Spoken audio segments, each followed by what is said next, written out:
From Tac-Force and Master Cutlery, this is item number TF-806BR.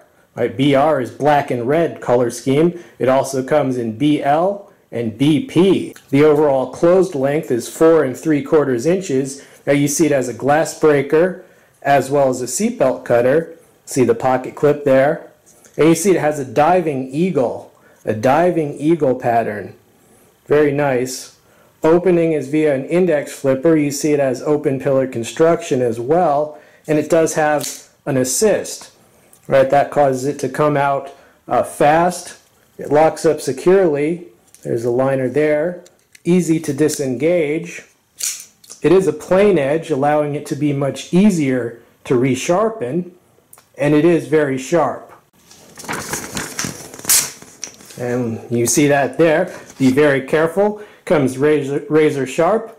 An excellent value. The blade length of the blade itself, 3.5 inches.